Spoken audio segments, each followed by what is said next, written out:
What are you? A T or a B? And I'm not on about tea, the leaves. I'm on about something else. And I'm not on about the flying bee either. So it's a choice that we will have to make. But I want to speak to you about that phrase. And my prayer is that it would just hit home and that you would beginning to think about what we want to say. Now, the story behind all of what I want to discuss today is Paul and Silas. They were going out on all these missionary trips that they were part of. They visited in Thessalonica and in different other places where they ministered the word of God. And you know, the amazing thing about it was that the places they went to in ministering was the synagogues. That was their point of contact. Because listen, Paul was a very educated man in terms of the Torah and the Tanakh. He knew the word of God. So it was, to him, it was like eating when he started to minister to these people. With the accelerated potential now, he has come to know the Lord Jesus. And he was filled with the Spirit. So when he started ministering to them, he used the Old Testament to minister to them. There weren't any New Testament, of course. So he had to use the Old Testament. And if you read through the context of these books, you will find the statement made there was that he was proving Yeshua as the Messiah, the coming Messiah, and the one that had come through the Old Testament. That was his argument. So when people say that it is not possible to do that, I would beg to differ, because Paul proved it was possible. So none of the scholars today that use the Old Testament can ignore what has happened. They need to acknowledge that the Messiah has actually come, that Yeshua is the one that they were expecting all along. And the New Testament was confirmation of that. But listen, when Paul and Silas ministered, they ministered to two specific groups. The first one was Thessalonica, and now that's where the T comes in. They had a certain attitude towards the teaching. But then there was also the Bereans. And the Bereans, very important. That's where the B comes in. And there's only these two choices for you and I to make when we hear the word of God and we begin to listen to what is being said from the pulpit and sown into your lives. You either accept it the way that the Thessalonica guys received it, or the Bereans. Now, there was a very obvious distinction between how they received the word. The outcome was very different at both these synagogues. In the one, they wanted to kill Paul and Silas. They were after them to wipe them out. The Bereans, however, said, no, sit down, let's have a discussion. Now that's a completely different attitude, isn't it?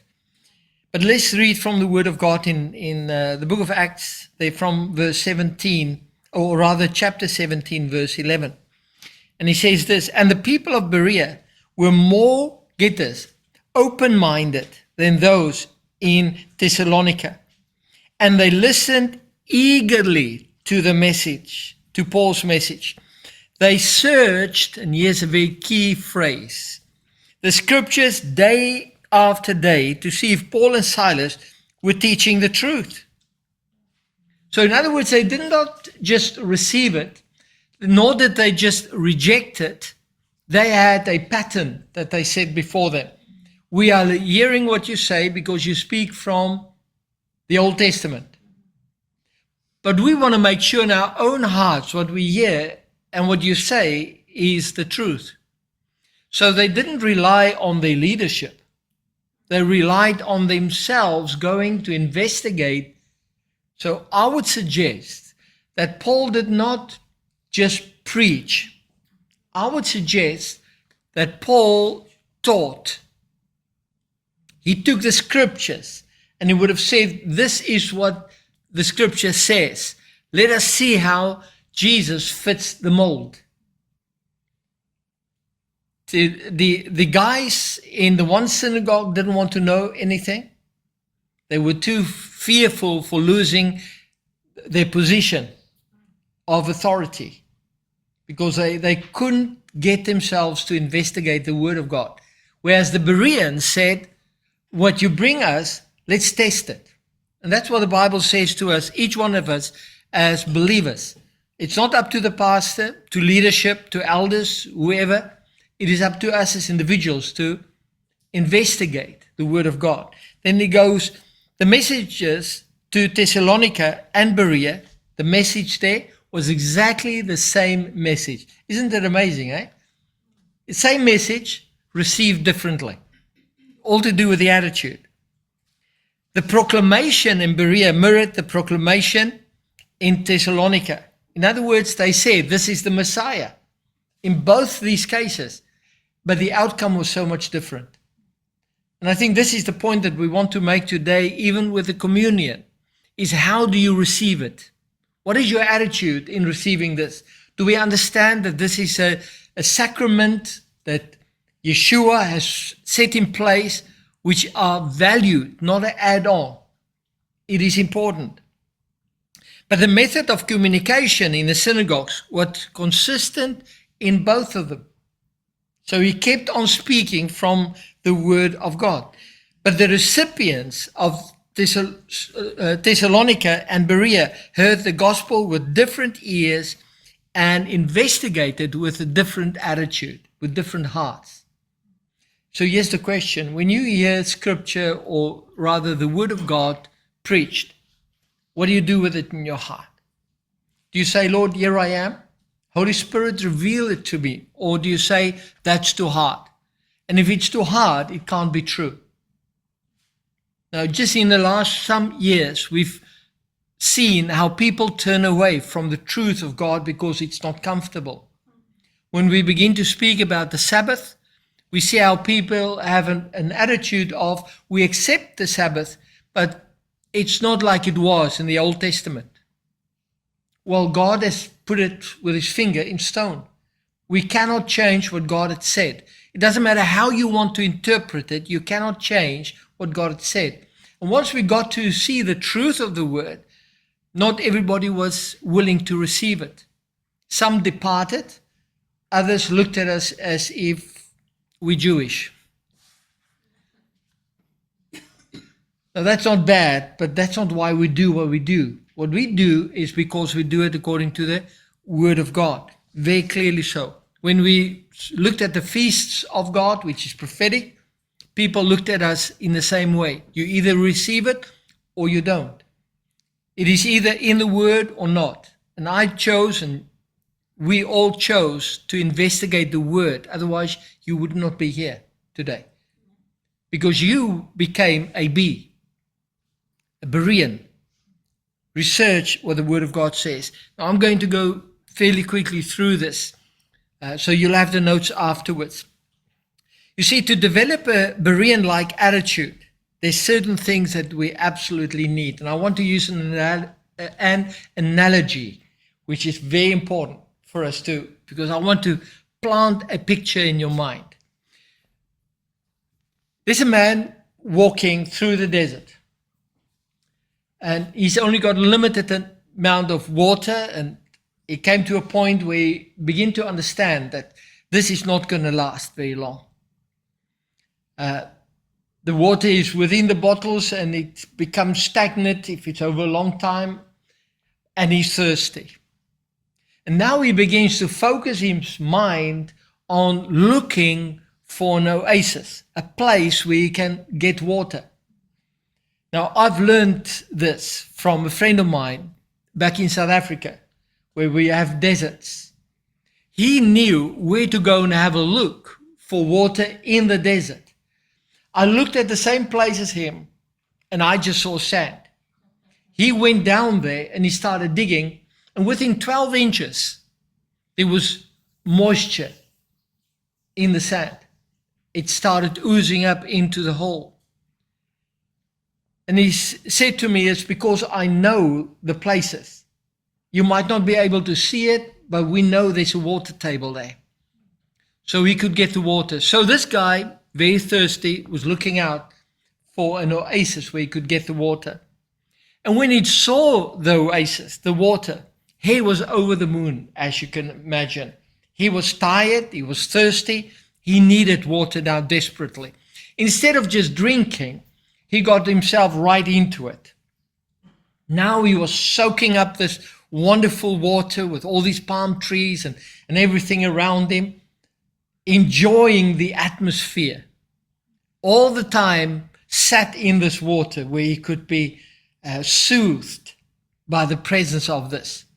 And once he started cooling down, now he started filling his canteens. Fill it with water. Because he knows when he starts walking away from here, he needs it.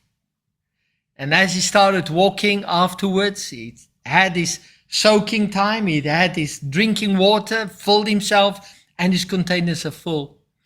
And as he started walking, he saw some fellows having the same problem, also looking for water. And he went over to them and he says, I know where there's an oasis, not too far from here, but here's a taster of what is in there. So he started feeding them the water. Now that analogy is the gospel in its totality. And I'm quickly going to go through it so that you will have an understanding. And after you think about the story, you will understand what God says about a Berean, what the attitude that we should be having. The first point are four that I would have mentioned, but there's so much information that I'm going to speak to you on most of the others at a different time. But yes, the first point I want to highlight. We must first be students of the Word of God. And I just want to speak today about that. You cannot be a Berean if you don't become a student of the Word of God. If you are open-minded. Remember that was the difference between the two groupings? The one was open-minded, the Bereans, the other guys didn't want to receive the message. And that's what we get when we evangelize. Some people will receive it, others won't. But if you want to be a student of the Word of God, you need to get to that place where you can make a decision to say, Lord, I'm open-minded. I want to hear what the Holy Spirit says to me. When I came to know the Lord Jesus, I had a framework of what the old church looked like, what religion looked like. And it was very different than what a relationship with God looks like. So I had to begin to think about what I was receiving. And I there decided I want to be a Berean. I want to know by myself what Scripture actually says. So very important, we must become students of the Word of God. True study of the Bible is the absorbing of the truth of God's Word so that they shape your life. In other words, why do I want to learn what the Bible says? So that my life can be changed. If your life don't change, you haven't been to the Word of God. It's actually as simple as that. It becomes a sacrificial lifestyle that we live. There's certain things you need to let go of in your life in order to become a Berean. Because the Word of God is either truth or it isn't. And if God says do things and we don't, we are disobedient. For this to happen, 5 things must take place. And these are just the 5 subpoints I want to highlight from this one. If you are auditors, I like them in order. The first thing there you need to do is searching. Remember this guy, when he got thirsty, he did something. He went in search for water. There must be a desire within your heart to search. Searching the Scriptures is a vital part of studying God's Word. In other words, to begin to be a student, you need to search into the Word of God, allowing God's Word to begin to speak to you.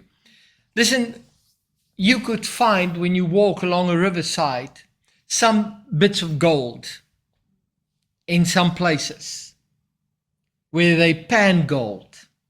And it's all these small little bits that could or could not make you a wealthy man or woman. But if you hit the vein, things change in your life. Now it's solid stuff. And you would be searching for what is valuable. Finding it makes a difference. It's not on a platter. You put effort into. Many people come to church having the attitude rather to be fed rather than making their food, if that makes any sense to you. So it's all about searching. 2 Timothy 3 verse 16. The passage there says this: every scripture passage is inspired by God. Another translation says it's breathed by the Holy Spirit. All of them are useful, get now this, for teaching, pointing out errors, I love this translation, correcting people, and training them for a life that has God's approval. They equip God's servants so that they are completely prepared to do good things. Now here's the thing. If you read the beginning of that verse, all of them are useful, getting into the Word of God, for teaching. How will you teach unless you've been taught? It's impossible. So the Bible teaches me. That is why I want to search into the Word of God, so that I am prepared to be teaching others. You say, Pastor, well, I'm not a pastor. I find it very difficult. God doesn't expect you to give people revelations. God just expects of you to quote scriptures. The Holy Spirit will work in their hearts. We want to be doing too much very often, and then we get all bogged down. That's not what God has asked you. He wants you just to relay the scriptures, and the Holy Spirit will begin to work in them. So the first one there was teaching. Pointing out errors. How will you know what is sin unless you study the Word of God? Sin is anything that is contrary to God's commands. That's what sin is. But if you don't know the commands, you will never know what sin is. No wonder so many people that confess to be Christians are quite the opposite in their workplace than what they are once they see the pastor, preacher, minister, or an elder. It changes their altitude, their attitude, and altitude for that matter. Because they bog down in the mud instead of being where God has called you to be. They will be a sailor at work, speaking a third language, cussing and getting on with life. And then all of a sudden they change the moment that they feel they need to be spiritual. Now that's not what God has called you to be. He says the scripture gives you pointing out errors, correcting people, adjusting where you're going, and training them for life. This is what God has called you to do. This is why we search the scriptures. That's why we get into the Word of God, for you and I to be functional in the things of God. Search is as seeking the gold that I spoke about. It is important. It's an action. There must be a heart to achieve something for the sake of God. You see, Scripture requires searching. Much of it can only be learned by careful studying. And this is what the Greek word in searching also says to us. It is to put effort into finding something. Makes me think of the sheep that was lost, isn't it? The shepherd went out to fetch this one sheep. Makes me think about the guy that found the parable Jesus spoke about the coin that was lost, that was found. About the pearl, the kingdom of God is like a pearl that is found. So there's so many of these things you won't realize until you begin to search for the water. That's what we're after. The second one I want to highlight is soaking, is the word soaking. So Get all the S's today, all right? Searching, and we're soaking. It invokes spending both quality and quantity time in God's Word. That's what soaking is. I could have just said soaking, meditating, because that's what it boils down to be. It's a disciplined thought. This is what the definition for soaking really is, or meditation. It's a disciplined thought focused on a single object or scripture. So very much what we heard the testimony. You read the scripture and you begin to dissect it. What is the scripture saying to me? Now that is beginning to soak in the Word of God. Because I'm not just reading it for the sake of what is on the paper, but I'm writing it down and I'm saying, how does that affect me now? What adjustments do I need to make to my life now in order to fulfill God's call in my life, or ministry for that matter? Let's read from Joshua 1, verse 8. You know, I love this verse, hey? Joshua 1, verse 8. This book of the law shall not depart from your mouth, but you shall meditate. There's the soaking. You will soak in it. That guy came to the oasis, he saw the water, and he jumped into it. And now he was soaking in that water. Relaxing in the Word of God is what God is calling us to do. You will meditate in it day and night, that you may observe to do according to all that is written in it. For then you will make your way prosperous, and then you will have good success. Sometimes I listen to when this scripture has been quoted, and it seems like if I meditate on the Word of God, you know what? God's going to send me all the blessings while I'm sat in my lazy chair, waiting on the blessings of God. That's not what that scripture says. He says, if you meditate on the Word, you will receive wisdom. Makes me think of the book of Proverbs. Receive that wisdom and the knowledge, so that when you tackle any situation in your life, you would have see God's hand moving in it. God directing you, leading you. But unless you soak in the Word, you will not know. This is what the Bible says. So, if you're thirsty for the Word of God, you need to search for it, and you need to soak in it. The longer you soak, the more you absorb. You know that? Yeah. When I put something into water, the longer I leave it there, the more water it soaks up.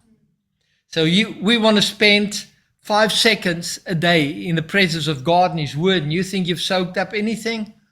Not a chance. Those drops that you've accumulated will fall off within the first hour. But if you soak, then people can come along and they can press you, and guess what comes out? Living water. No agitation, or very controlled. The longer you soak, the more you absorb. Meditation is the soul's, get this, chewing. I believe when we soak, we chew on the Word of God. Because now, Lord, I don't fully understand this. Lord, will you reveal to me what has just been said? And then in your spirit, a verse falls. And you're thinking, I've read something about this. And you go and do your search. Before you know it, you've got a few verses corresponding with this one. And that's soaking. Because now you're into the Word of God. And God says, meditate on my Word. The third point I want to mention there is storing. See, the guy came in and he filled his canteens because he knew he will need it along the way. So no use if he's just soaked and he walked off. You've got to make a decision. I'm going to fill my containers. And this is my container. My head and my heart. I need to receive what God has for me. Memorizing the Bible helps you to store up God's Word in your heart. Now, I could have mentioned many other scriptures, Psalm and many other to this effect. But I want you to read with me in Luke 6:45. He says a good person produces good things from the treasury of a good heart. You cannot give what you don't have. You've got to fill in. And an evil person produces evil things from the treasury of an evil heart. What you say flows from what is in your heart. There's a saying in English that says, what the mouth runneth over. When the heart is full, the mouth runneth over. And that's a fact. You just need to appear behind someone and give them a poke in the sides and see what comes from the mouth. Now, they might just say, oi, or they might say something different. Now, all of that comes from the heart. If you are tuned in not to be crude, you won't utter the things that is not befitting a child of God. Why not? Because I've soaked. So if you press me, only certain things will come out. You get that? Very important. He wants the word to be ready and available on your tongue for when he wants to use you to minister encouragement, comfort, and instruction to others. If you haven't soaked and you haven't been storing up the water, you won't be able to hand out anything. You see, this is why we arm ourselves with scriptures. Because you might not have the opportunity to say, whoa, I just want to see what the concordance say. You might need it immediately. You've got a huge burden on your heart, and immediately, because I want to serve you, the scripture falls in my heart by the power of the Holy Spirit that says, cast your burdens onto Jesus, for he cares for you. You get that word immediately. And because they receive it, because it's the inspired word of God, it brings a change in their hearts. So storing up the word of God in your life. So what we have now is searching, we have soaking, and we have storing up. Okay. The fourth point there is submitting. Submitting. Let's see what the word of God says to us in Luke 11:28. And Jesus replied, but even more blessed are all who hear the word of God and put it into practice. So submissiveness is not just storing up the water, but drinking from that same water that you've collected. Because that's where the power is. So when I get in a place of being in the circumstances of fear, I will begin to drink of my bottle of water that says, the Lord has not given me a spirit of fear, but of love, power, and a sound mind. I shall be anxious of nothing, but in praise and worship honor the Lord. You see how I begin to drink of the water that I've accumulated. So very important that I submit to the authority of the water that I have in my canteens. It is not the word you know that counts, but also the word that you live. Because sometimes people know a lot of scriptures, but you've got to live the scripture as well. There's a lifestyle to every word that you create. What's the use of knowing that you're not supposed to do something? You confess you're not supposed to do it, and then you do it anyway. Now that is deliberate transgression. So we need to be careful. The sacrifice we pay is to say, Lord, I know that this flesh fights against this. But I will keep on fighting because I want to honor you. It's not about how comfortable I am, but what is it that God expects of you. You see, the one thing that I've learned, submitting to God is very important. Because how do I teach you something and then I do the opposite?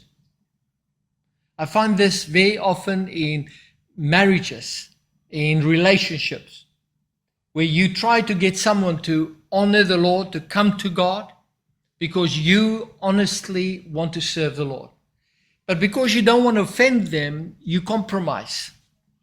And when you compromise, the thought in their mind that the enemy plants there immediately If they aren't serious about what they believe in, why would you want to be part of that?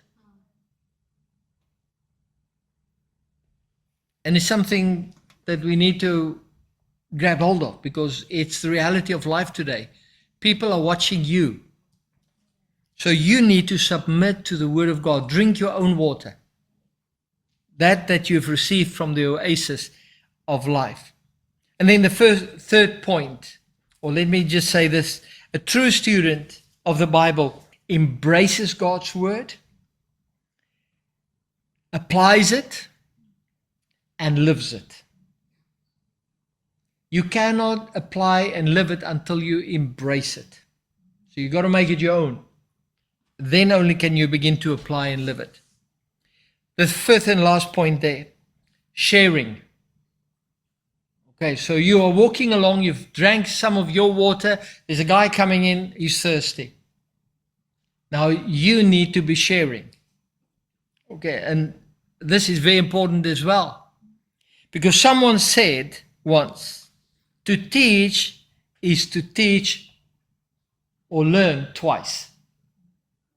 To teach is to learn twice.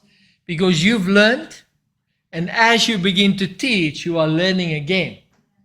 So it hits again. So the quickest way to grow spiritually is to find yourself a disciple. Because the more you invest into them, the more you get out of it again. Be selfish about that. I use it in a good sense of the word. You sow the seed for the benefit of learning the Word of God. So very important. The process of study is not complete until what is searched, soaked in, stored up, submitted to, is shared with others. It is a cycle. God wants to bring us through that whole cycle so that others can benefit from that. Let's read from the word in Colossians 3:16. Colossians 3:16 says this: let the message about Christ in all its riches fill your life. What an amazing statement made by Paul. He says, teach and counsel each other with all wisdom he gives. Sing psalms and hymns and spiritual songs to God with thankful heart. Share what you have with others. If you don't share, the water's going to go bad. God has called us to be people that share. Isn't caring is sharing? Okay, so we need to be sharing from the Word of God. God's Word, empowered by the Holy Spirit, must flow out to touch the lives of other people. Very, very important. In close, the process of, let's take those S's again, searching, soaking in, storing up, submitting to, and sharing the Word of God is a never-ending cycle. That's the way it goes. Because God will bring you back to the oasis to be soaking so that you fill up, drink, hand out, and come again, searching, continuous circle that God wants to take you through. You have so much potential, each one of us as individuals. The best summary of what it really means to study God's Word can be found in the prayer of Paul when he spoke to the Philippian church. Let's read our last scripture there, Philippians 1, from verse 9 to 11. Listen to what Paul says. I pray that your love will overflow more and more, and that you will keep on growing in knowledge and understanding. You cannot do it without soaking. For I want you to understand what really matters, so that you may live pure and blameless lives until the day of Christ's return. May you always be filled with the fruit of your Spirit, which is soaking. The righteous character produces in your life by Jesus Christ. For this will bring much glory and praise to whom? To God. We're not doing what we do so that we might receive a tap on the shoulder. doing what we do is one of the most unthankful tasks you can do. I often say, I thank the Lord that we, especially as ministers, you should never be dependent on how many amens and hallelujahs and hand waving is in the church to determine whether you did well or not. Your desire, each one of us, should be, is God pleased with what I did today? When I sat in the pews, did I give God glory? Is my being there, was it to build His kingdom? And if not, say, Lord, guide me, lead me, show me. I want to be soaking in your word. I want to end again with that. The last phrase there. The power of searching. The process, rather, of searching. Soaking in, storing up, submitting to, and sharing the word of God is never ending. So we need to be setting before us the analogy of the guy walking in the desert. This is where we are. We are in a desert. This world wants to kill us, belittle us, make you less than what you really are. But we will not accept that. When the enemy says that you are worth nothing, you counter it by saying, He shed His blood for me. I am important. God has made me to come into life for a specific reason, because His word says, get this, because you soaked, you know the word of God. The word says, even before I was born, God has already written down my purpose. And all I want to do is to achieve the purpose that God has intended for me. How do I know that? Get into the oasis. Because once you get there, the Holy Spirit will begin to reveal what needs to be done. Let's bow our heads as we pray. Father, we are so thankful that we can come to a place like this in our life. When you want to say to us, in spite of the desert that you might find yourself in now, I've got an oasis waiting on you. And if you search for that, you will be able to swim in it, to soak in it, to be completely enveloped with my presence. For this is Father's heart for us. And I thank you, Father, that it is in those times that we keep on moving on, that we can fill our canteens with the water of the presence of the Holy Spirit. And as we walk along, we drink from it, but we also hand out to others so that they might be inspired, so that they might be able to reach this oasis where they can begin to soak into your word as well. Make us, Lord, well-tuned instruments for the sake of extending your kingdom. I now pray, Father, for exactly that we might be sensitive to be reaching out to people as you guide and lead us. We pray this in the wonderful name of our Lord and Savior, His name, Yeshua. Amen.